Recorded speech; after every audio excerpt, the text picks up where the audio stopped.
Bannon. Il soutient Jordan Bardella, la liste Marine Le Pen. L'ex-banquier d'affaires veut jouer un rôle de porte-voix du populisme en Europe. Est-ce qu'il y a ingérence de la part des Américains dans cette campagne ? En tout cas, les Français doivent comprendre ce que ça signifie. C'est un homme qui veut la mort de l'Europe et il soutient des partis qui se sont lancés dans une campagne qui est anti-européenne. Ils veulent formation politique, veut le retour des États-nations. Il ne faut pas non plus en faire une affaire plus que cela. C'est un commentateur international. Par contre, ça signifie beaucoup de choses sur ce qu'est ce projet politique des formations d'extrême droite en Europe. C'est de disloquer l'Europe. Et la conséquence, ce sera l'inverse de ce qu'ils prétendent vouloir faire avancer. C'est-à-dire que nous redeviendrons, les nations individuellement et la France en particulier, des nains face à la Chine, face aux États-Unis. Et lui, c'est ce qui l'intéresse. Il renforce l'argumentaire d'Emmanuel Macron et de Nathalie Loiseau, au fond.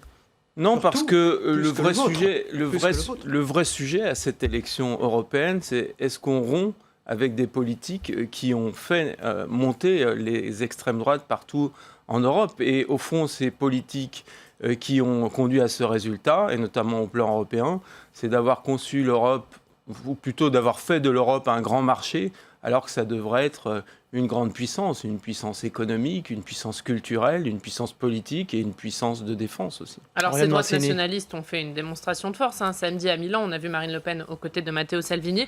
Est-ce que vous redoutez une vague nationaliste dimanche soir en Europe ? Écoutez, quand vous faites la somme des parlementaires qui sont promis aux formations qui étaient réunies hier en Italie, ça ne dépasse pas les 50.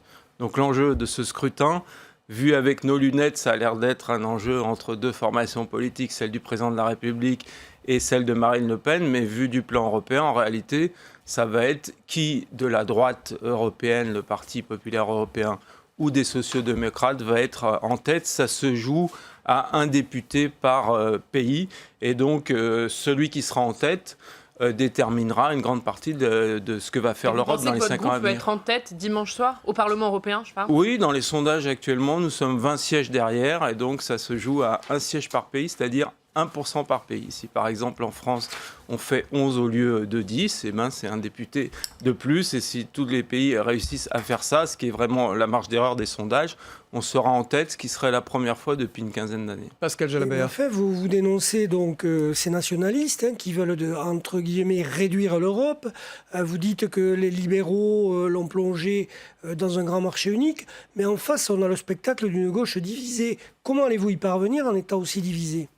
Écoutez, déjà la bonne nouvelle à gauche de cette élection, et c'est un premier pas, c'est qu'il y a un homme qui s'appelle Raphaël Glucksmann, qui n'appartenait à aucune formation politique de gauche et qui a pris le taureau par les cornes et qui a dit « je veux vous réunir ». Et il a réussi à réunir 4 formations politiques, il en manque quand même, dont le Parti socialiste. Il en manque et évidemment que ça ne devra pas s'arrêter là. Et l'enjeu, c'est est-ce qu'avec cette famille politique qui donc aura des Espagnols, de Pedro Sanchez, qui vient de remporter brillamment des élections avec 28%, des Portugais qui sont au pouvoir au Portugal, les Anglais sans doute, et moi je me réjouis qu'ils restent temporairement, et j'espère que ce sera permanent.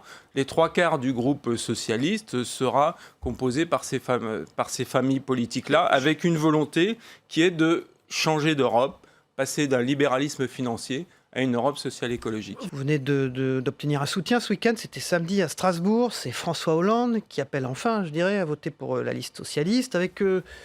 C'est un soutien qui n'est pas franc et massif, puisqu'il dit « Je pense qu'il faut qu'il y ait le plus de députés européens socialistes. Je n'en connais pas d'autres qui comportent des socialistes. » Il parle de votre liste. Oui, de notre liste, qui d'ailleurs est une liste qui est à moitié constituée de citoyens qui n'avaient jamais eu de responsabilité politique.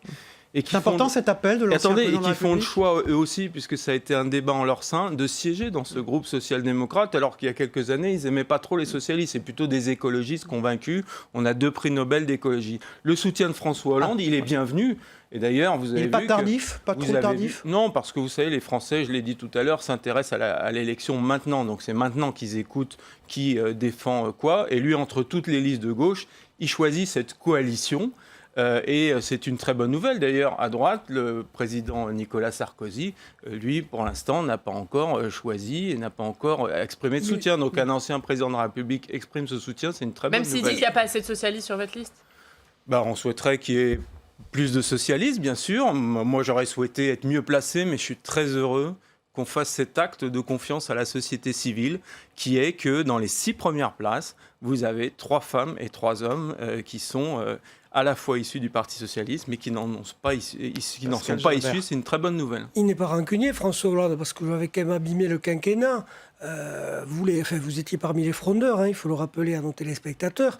Donc, est-ce qu'aujourd'hui, on peut dire que le Parti socialiste a une ligne claire et est-ce que l'électeur peut voir où il va? Est-ce que c'est toujours le PS de François Hollande?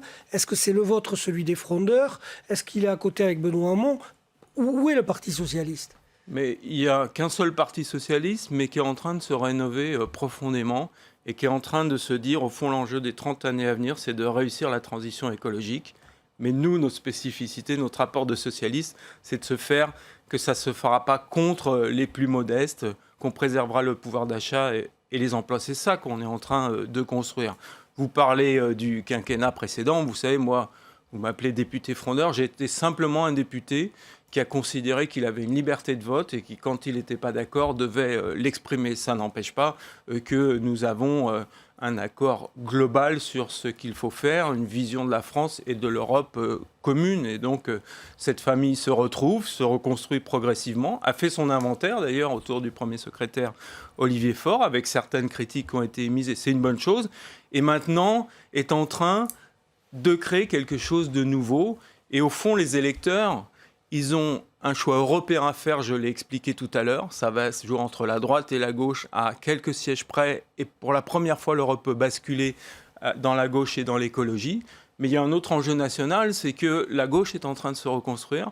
Et plus la liste de Raphaël Glucksmann du Parti socialiste et de Place publique sera haute, plus sa reconstruction sera rapide. Donc l'enjeu national, c'est la survie du Parti socialiste? Non, c'est la rapidité de la reconstruction de la gauche, parce qu'elle se fera, vous verrez, aux élections municipales, vous verrez aux prochaines élections, la gauche va se rassembler, la gauche va grandir, mais elle peut le faire plus ou moins vite. Et nous appelons aussi les électeurs à donner un grand souffle à cette liste pour que ça se fasse beaucoup plus rapidement, parce que Raphaël Glucksmann est le seul qui a réussi à rassembler autour de lui. Ce rassemblement est incomplet. Si vous voulez qu'il le complète, je le dis aux électeurs, aidez-nous dès cette élection. Donc ça veut dire que la semaine prochaine, vous commencez à discuter avec les Verts, avec les communistes, avec M.